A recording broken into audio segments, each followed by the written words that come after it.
My name is Chris Coverdale from Make Wars History. We're at the Royal Courts of Justice in the Strand, and we have just had a judicial review, or an application for a judicial review to the High Court, turned down by the judges.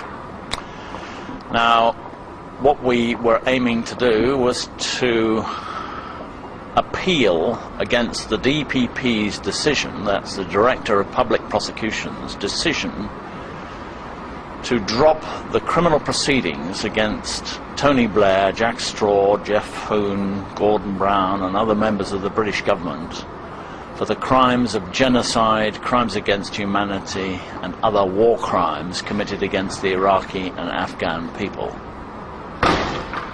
The judges claim yet again that it is non-justiciable, that this is a matter of war and it is not something for the courts to decide.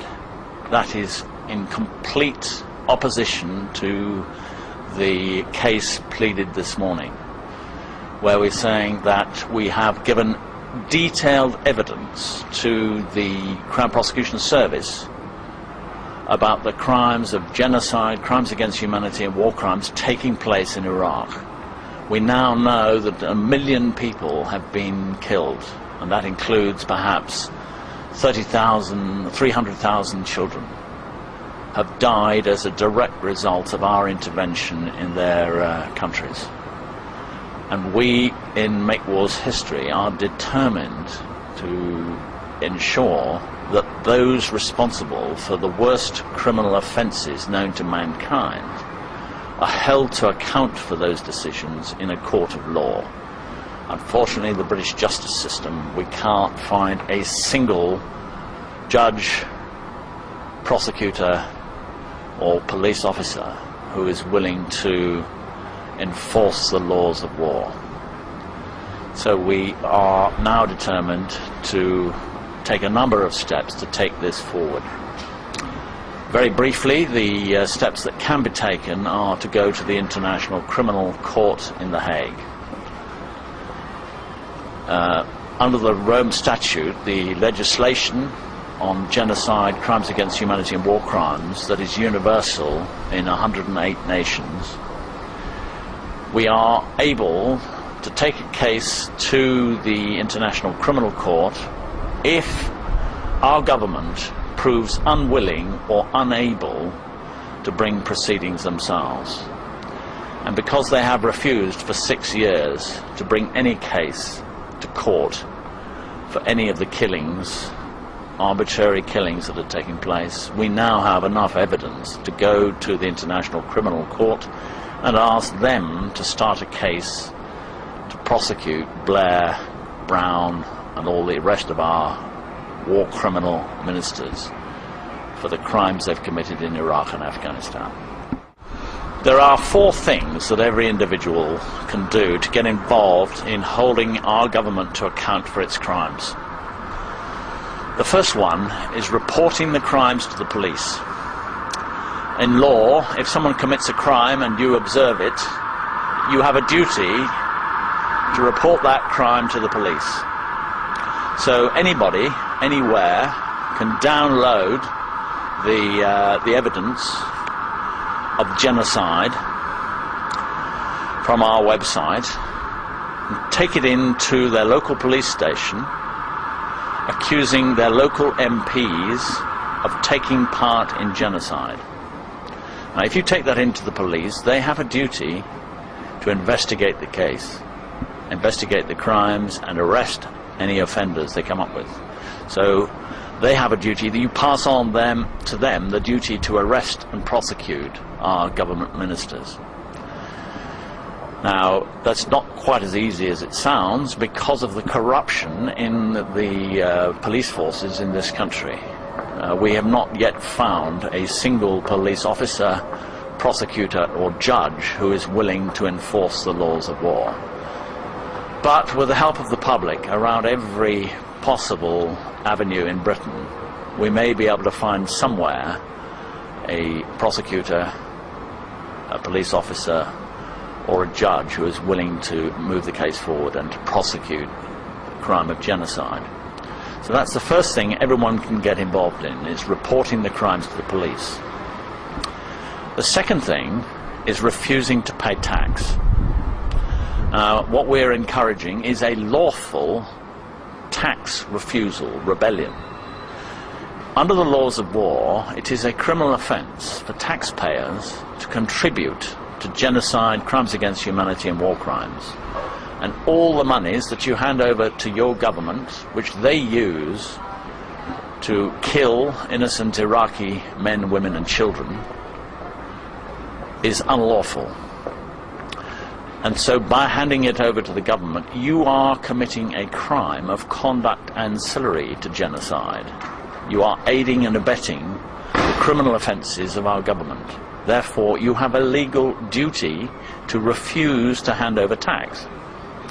So that's the second thing. So if you just write to your employers and write to your local tax collector, telling them that you have a legal duty to refuse to pay tax, if enough of us do this, then the money will stop flowing into the treasury and the war will come to an end, and we can then hold the war criminals to account in court for what they've done.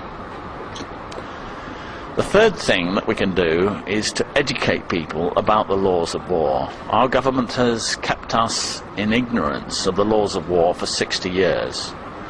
There isn't a single MP, peer or law enforcement officer anywhere in Britain who knows and understands the laws prohibiting war. So every time they tell us that it is legal and lawful to go to war, contradict them. It is never lawful to wage a war of aggression. The only time in law when you can use armed force is in self-defense after you have been attacked. And everyone knows that no Iraqi or Afghan has ever attempted to attack us in this country. So that's what you can do to help. Finally, you can approach your MP. It is their job and their responsibility to govern this country. There are 1,500 people, MPs and peers, with the responsibility for taking us to war. Now, I know only 412 of them voted in favour of war. However, if an MP doesn't agree with the actions of the British government, then they should resign from their seat. And I know of no MP who has ever resigned from their seat in Parliament. They're still taking the money from us to do the job of governing the country. And whilst they do that, they are responsible in law for the crimes of the British government. So, visit your MP, give them a copy of the report, which lays out in detail how they are involved in genocide, and ask them, what are they doing?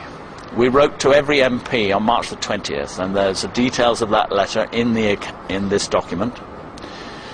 And you can hold them to account for their actions to stop the killing. We asked them to take action to stop the killing of innocent children. Not one of them so far has done anything. It's up to us to hold our MPs to account for their crimes. And if they don't do something now, then report them to the police for genocide. Okay, so that's briefly the 4 things that everybody can get involved in. They're very simple, straightforward actions, and if we together do it, we will stop the killing that's taking place. We're just having a revamp of the website, but on the Make Wars History website, so that's makewarshistory.org.uk, you can download a number of the documents to send to the taxman, to send to the Chancellor of the Exchequer.